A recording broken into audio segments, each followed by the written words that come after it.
अरावली की पहाड़ियों में जयपुर की आत्मा बसती है। यहाँ सुबह मंदिरों के घंटे घड़ियालों की आवाज गूंजती है, तो वहीं लोक आस्था की धारा भी बहती हुई नजर आती है। यहाँ एक तरफ अरावली की कंदराओं में गलता तीर्थ मौजूद है, तो वहीं पहाड़ी पर भगवान गणेश विराजमान है। यहाँ सूर्य मंदिर भी है, तो खोले के हनुमान जी भी है। कुल मिलाकर के अरावली की पहाड़ियां सिर्फ पहाड़ियां नहीं, बल्कि जयपुर में आध्यात्मिक केंद्र है। इसी पर बातचीत के लिए हमारे साथ मौजूद हैं खोले के हनुमान जी मंदिर से आने वाले ब्रिजमोहन जी। उनसे बात करते हैं। आज एक बहस छिड़ी हुई है अरावली को लेकर के, लेकिन जयपुर वासियों के लिए और जयपुर के लिए अरावली सिर्फ एक पर्वत श्रृंखला नहीं, बल्कि इससे कहीं ज्यादा आध्यात्मिक केंद्र है। किस तरह से आपसे जानना चाहेंगे? श्री राम, जय जय राम। मैं मंदिर श्री खोले के हनुमान जी से बोल रहा हूँ। और जैसा कि पूरे राजस्थान में अरावली जो है अलवर से शुरू होते हुए माउंट आबू तक जाती है, अरावली श्रृंखला।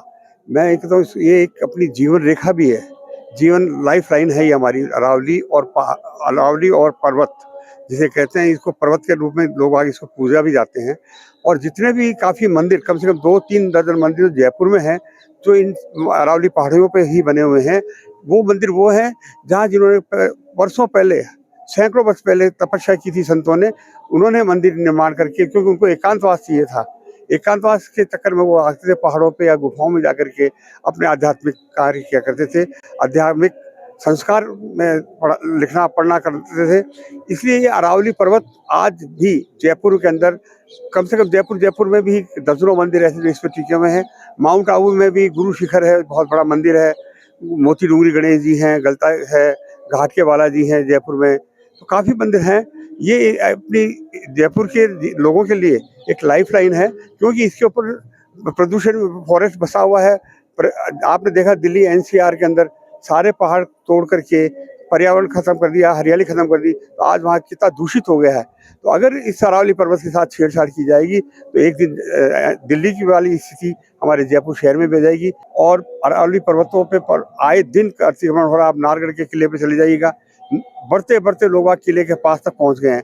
तो सरकार को इन चीज़ों पे ध्यान देना चाहिए, फॉरेस्ट डिपार्टमेंट को, खनन विभाग को ध्यान देना चाहिए कि अरावली पर्वत हमारा सुरक्षित और संरक्षित रहे, जब ही हमारे जयपुर वासियों की ये लाइफ लाइन कहलाएगी।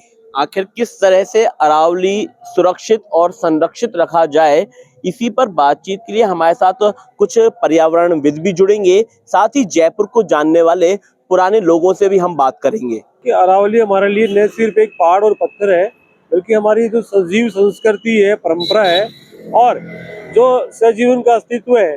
आज भी यहाँ पे जो बायोडाइवर्सिटी है, हम उसको सजीव रूप में मानते हैं, क्योंकि पहाड़ों की गोद के अंदर ही बेजुबान जीव, उनकी श्रेणस्थली बनी हुई है। तो हम तो इसको सजीव परिस्थिति तंत्र का हिस्सा मानते हैं।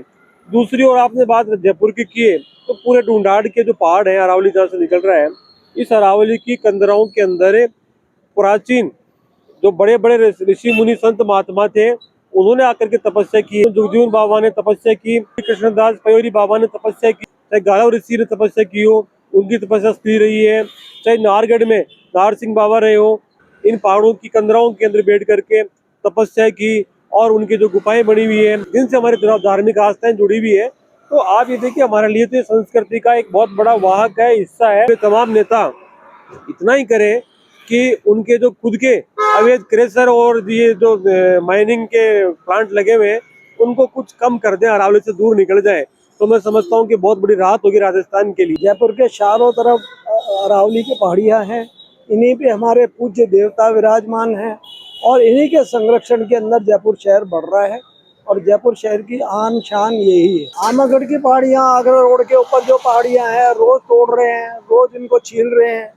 धीरे धीरे ऐसा लग रहा है कि जैसे ये पूरा अस्तित्व का सवाल आ गया है कि इनके ऊपर बिल्कुल रोक लगानी चाहिए, इनके ऊपर वृक्षारोपण करना चाहिए, ताकि बारिश भी लगातार आती रहे और ये भी फलते फूलते रहे। अरावली अपने आप में एक बहुत बड़ी श्रृंखला है, पूरी 3 स्टेट लगभग उसको वो कवर करते हैं, और बहुत महत्व की चीज़ है। तो उसको पर्यावरण के हिसाब से भी, धार्मिक स्थलों के हिसाब से भी उसको देखा जाएगा। और अभी तो पूरे देश में केंद्र सरकार का भी और प्रदेश सरकार का भी एकदम फोकस्ड है उस जो पर्यावरण के लिए उचित है वो काम करे जाएंगे।